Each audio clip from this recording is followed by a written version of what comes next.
Paper का अगला सवाल है 16वां सवाल कि एपी के अंदर ये एपी दे रखी है, इसका प्रथम पद और सार्वंतर ज्ञात कीजिए। तो आपको पता है एपी में जो प्रथम पद होता है वो जो सबसे पहले लिखा हुआ होता है वो होता है प्रथम पद है -5 और डी सार्वंतर पूछा है। सार्वंतर बताइए। सार्वंतर क्या होता है कि जो द्वितीय पद है उसमें से प्रथम पद को घटा दीजिए।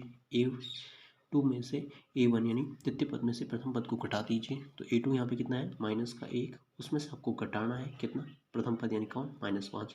तो माइनस माइनस क्या हो जाएगा प्लस, तो आगे क्या हो जाएगा -1 और प्लस का 5 यानी 5 में से 1 गया तो क्या आएगा 4, यानी यहाँ पे डी का मान कितना है, सार्वंतर 4 है। अगला है मूल बिंदु के निर्देशांक। मूल बिंदु यानी कि जहाँ पे एक्स अक्ष और वाई अक्ष एक दूसरे को काटते हैं उसे क्या कहते हैं, मूल बिंदु कहते हैं। उसके निर्देशांक क्या होते हैं, 0 0। अगला सवाल है कि इन दो बिंदुओं के बीच में, ये दो बिंदु दे रखे हैं जिनके निर्देशांक आपको दे रखे हैं, इनके बीच की आपको दूरी ज्ञात करनी है। तो इन दो बिंदुओं के निर्देशांक आपको दे रखे हैं। एक के निर्देशांक आपको दे रखा है 0 0, मान लिया पॉइंट ए है, उसके निर्देशांक दे रखे हैं 0 0 यानी ये x1 ये y1। और बी बिंदु है उसके निर्देशांक आपको दे रखे हैं 36 और 15 यानी कि x2 और y2। जो दो बिंदुओं के बीच की दूरी जो होती है उसका जो सूत्र होता है दूरी का वो होता है √x2 माइनस x1 का whole square plus y2 minus y1 का होल स्क्वायर। तो रख दीजिए यहाँ मान √x2 का मान क्या है, x2 का मान है 36, तो 36 माइनस x1 है 0 का होल स्क्वायर प्लस y2 कितना है 5 माइनस 0 का होल स्क्वायर। तो सॉल्व कीजिए, √36 में से 0 गया तो 0, 36 में से 0 गया तो 36, 36 का स्क्वायर कीजिए तो 36 का स्क्वायर कितना होता है, 36 गुणा 36 कर दीजिए, 36 गुणा 36 कितना हो जाएगा 6 9 12 1296। तो 1296 प्लस 5 माइनस 0 5, 5 का स्क्वायर 25, तो 1296 और 25 जोड़ दो तो कितना हो जाएगा 1321। तो √1321 इसका बीच, उनके बीच की दूरी होगी। 1 मिनट यहाँ दे रखा है 36 और 15 15 15, तो 15 का स्क्वायर कितना होता है, 15 का स्क्वायर होता है 15 गुणा 15 200, 15 का स्क्वायर कितना होता है 225। तो 225 जोड़ो 1296 में तो यहाँ से 1521 आएगा। तो ये जो आंसर होगा वो होगा 39 का, वर्गमूल होगा 39 का, यानी दो बिंदुओं के मध्य की जो दूरी है वो 39 है। अगला सवाल है कि अभाज्य गुणनखंड विधि से इनके आपको एलसीएम और एचसीएफ ज्ञात करना है। तो एलसीएम ज्ञात कर ले फिर एचसीएफ ज्ञात कर लेंगे। तो एलसीएम में आपको सबका एक साथ करना है, एलसीएम सबका एक साथ अभाज्य गुणनखंड कर लेते हैं 15 12 और 21। तो 2 का भाग जाएगा 15 में जाता नहीं तो 15 का 15, 12 में जाएगा 6 बार, फिर 21, फिर 2 का जाएगा 15 में जाता नहीं तो 15, ये 3 बार गया, फिर 21, फिर 3 का जाएगा 5 बार, 1 बार और 7 बार, फिर 5 का जाएगा 1 बार 1 और फिर 7, फिर 7 का जाएगा 1 1 1। तो इन सबको गुणा कर देंगे तो आपका एलसीएम आ जाएगा 2 गुणा 2 गुणा 3 गुणा 5 गुणा 7। इन सबको गुणा कीजिए, आपका एलसीएम आ जाएगा। और अगर आपको एचसीएफ ज्ञात करना है, हाईएस्ट कॉमन फैक्टर, तो आपको क्या करना पड़ेगा, इन सबको अलग अलग अभाज्य गुणनखंड करना पड़ेगा। इन सबका अभाज्य गुणनखंड अलग अलग करना पड़ेगा, 15 का 12 का और 21 का। तो 15 का 3 का जाएगा 5 बार, फिर 5 का जाएगा 1 बार, 2 का जाएगा 6, फिर 2 का जाएगा 3, फिर 3 का जाएगा 1 बार, यहाँ जाएगा 3 का 7 बार और फिर 7 का 1 बार। तो यहाँ तीनों में कौन कॉमन है, 3, इधर भी 3 है इधर भी 3 है, तो इसका जो एचसीएफ है वो जो तीनों में आ रहा है वो है कौन है, 3। अगला सवाल है कि इसके अंदर इसका भाग दीजिए और आपको भागफल और शेषफल ज्ञात करने हैं। तो पहले भाग में लिख लेते हैं, x की घात 3 minus 3x² plus 5x minus 3 में भाग देना है x² माइनस 2 का। तो भाग देने के लिए सबसे पहले इसका पहला पद और इसका पहला पद दोनों का भाग देंगे। x की घात 3 में x की घात 2 का भाग देंगे, x की घात 3 में x की घात 2 का भाग दिया तो 2 घात से 2 घात कट गई, पीछे क्या बचा, एक, x की घात 1 बची। तो x की घात जो 1 है वो भागफल में लिखेंगे और इस x की घात 1 को हम इन दोनों के साथ गुणा करेंगे। तो x की घात 1 को गुणा करना है एक्स स्क्वायर माइनस 2 के साथ, इसके साथ। तो x की घात 1 और x की घात 2 गुणा के x की घात 3 और x की घात 1 और 2 गुणा के 2x हो जाएगा। तो यहाँ लिख देंगे x की घात 3 माइनस 2x। अब x वाले के नीचे x वाला लिखना है, तो ये कहाँ पे लिखा जाएगा, इस 5x के नीचे लिखा जाएगा, क्योंकि यहाँ x की घात 2 है। फिर साइन चेंज, ये माइनस हो जाएगा, ये प्लस हो जाएगा, ये दोनों कट गए। यहाँ पे क्या बचा, माइनस का 3x स्क्वायर, यहाँ से दोनों प्लस के तो जुड़ जाएंगे, प्लस का 7x और माइनस का 3 यहाँ पे बचा हुआ है। अब देखिए यहाँ पे पहला पद कौन है, -3x, इसमें -3x की घात 2 इस और x की घात 2 है, तो इसका पहला पद -3x की घात 2, इसमें भाग लिख दीजिए इसका पहला पद x की घात 2 का, घात 2 से 2 का कट गई, तो क्या बचा माइनस का 3, तो ये माइनस का 3 चला जाएगा यहाँ। अब इस -3 को इन दोनों के साथ गुणा कीजिए, तो -3 को x के साथ गुणा किया तो क्या है, माइनस का 3x स्क्वायर, -3 को -2 से गुणा किया तो प्लस का 6, संख्या है तो प्लस का 6 संख्या के नीचे रखा जाएगा। ये साइन चेंज, ये प्लस हो जाएगा, ये माइनस हो जाएगा, दोनों कट गए, तो ये हो जाएगा 7x और ये दोनों जुड़ जाएंगे, माइनस का 9।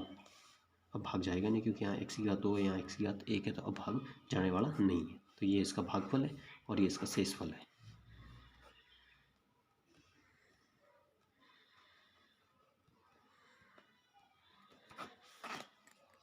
अगला सवाल है कि दो क्रमागत विषम धनात्मक पूर्णांक ज्ञात कीजिए जिनके वर्गों का योग कितना है, 290 है। तो दो क्रमागत विषम धनात्मक पूर्णांक, तो पहला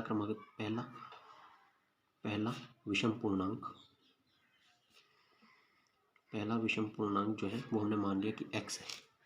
अगर पहला विषम पूर्णांक पता चल गया तो दूसरा हम पता कर सकते हैं कि विषम संख्या है, तो जैसे 3 है तो 3 के बाद कौन होता है, 5, 5 के बाद कौन होती है, 7, 2 2 जोड़ते हैं, तो दूसरा विषम पूर्णांक क्या होगा, दूसरा विषम पूर्णांक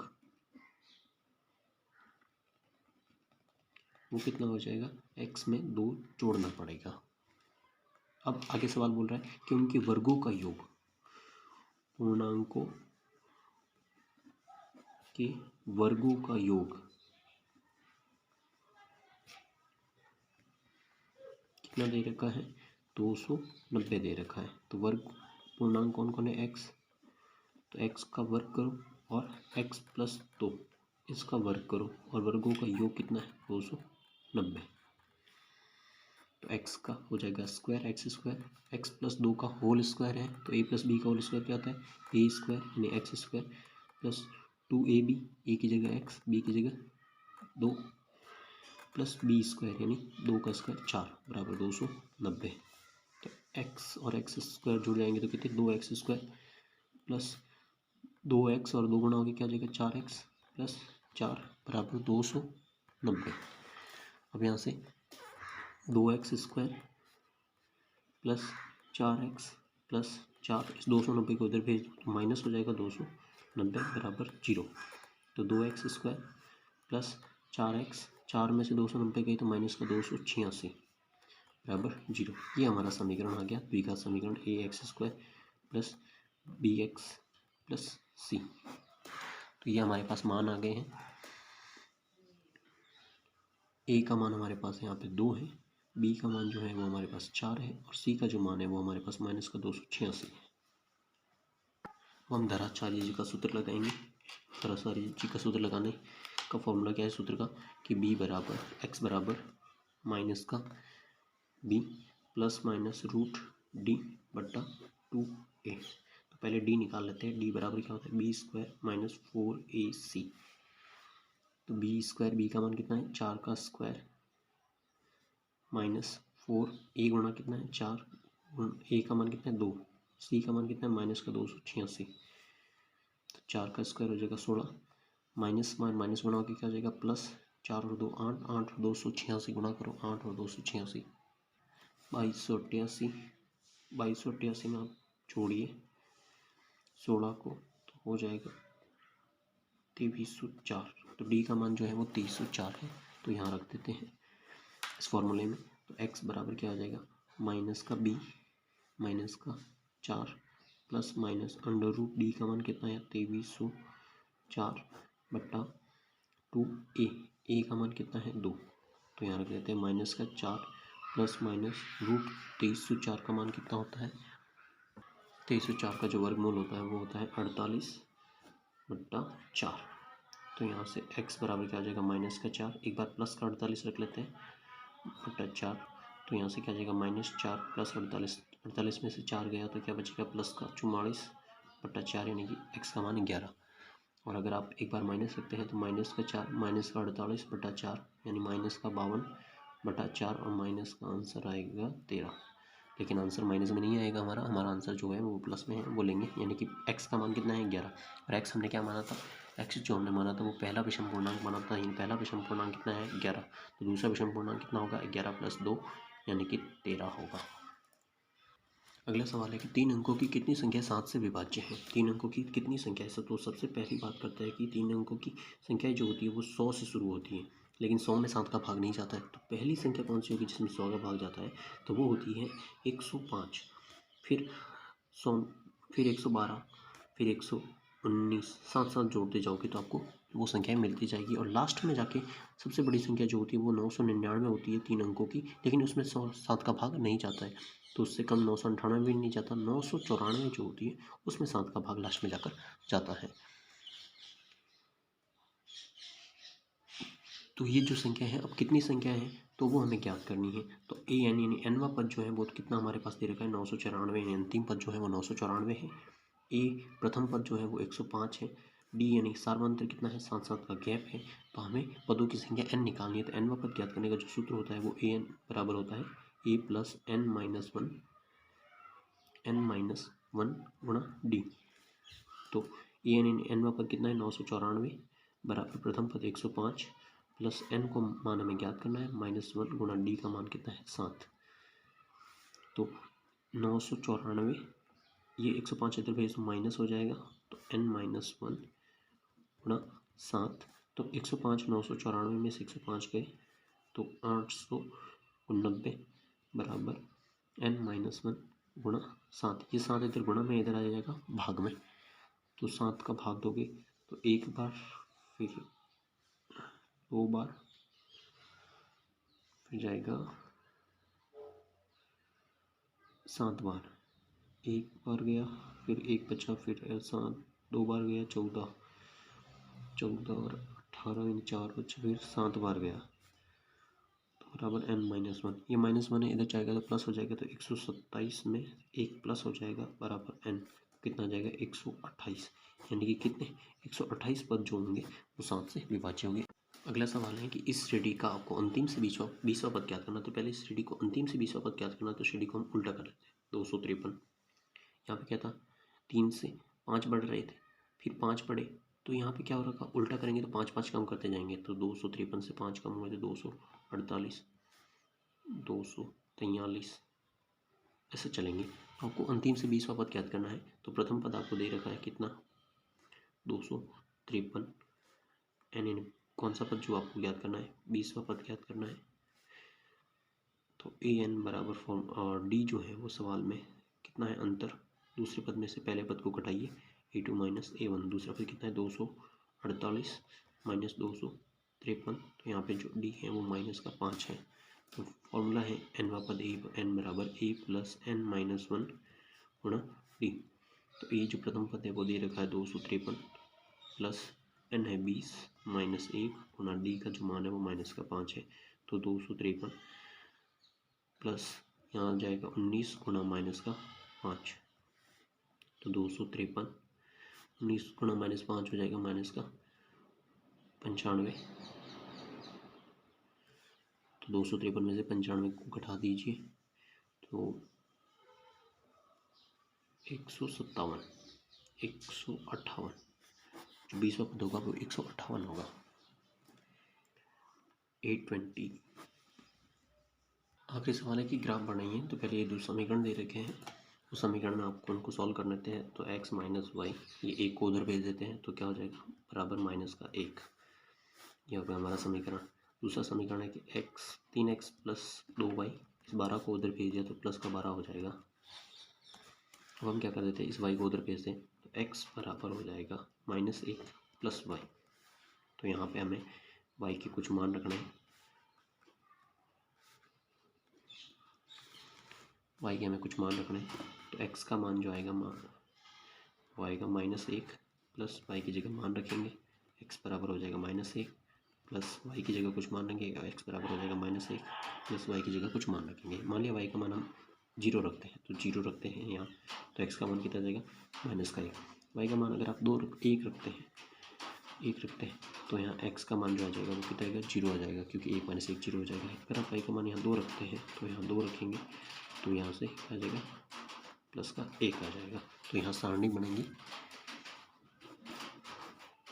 जहाँ पे x और y लिखा हुआ होगा। इस y के मान आपने क्या रखे 0, 1 और 2, 0, 1 और 2 रखे अपने y के मान। x के मान क्या है -1, 0 और +1, -1, 0 और +1। ऐसे ही इधर भी करना है। तो 3x, इस 2y को उधर भेज देते तो बराबर 12 माइनस का 2y।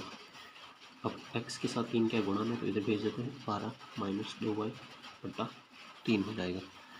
अब हमें क्या करना है, इसको सेम टू सेम 3 बार लिखना है। x बराबर 12 - 2, y की जगह खाली बटा 3, x बराबर 12 - 2, y की जगह खाली बटा 3, और x बराबर 12 - 2, y की जगह खाली बटा 3। यहाँ पे आपको y का मान रखना है। y का मान अगर हम रखते हैं 0, तो यहाँ 0 रखेंगे तो 12 - 2 और 0 गुणा होता है 0, तो 12 में 0 के 12 बटा 3, यानी कितना 4। y का मान अगर हम यहाँ पे 0 रखा है तो फिर अगला जो मान रखना है वो उसमें 3 जोड़ देना, तो 0 और 3 जोड़ के 3, तो अगला मान हम 3 रखेंगे।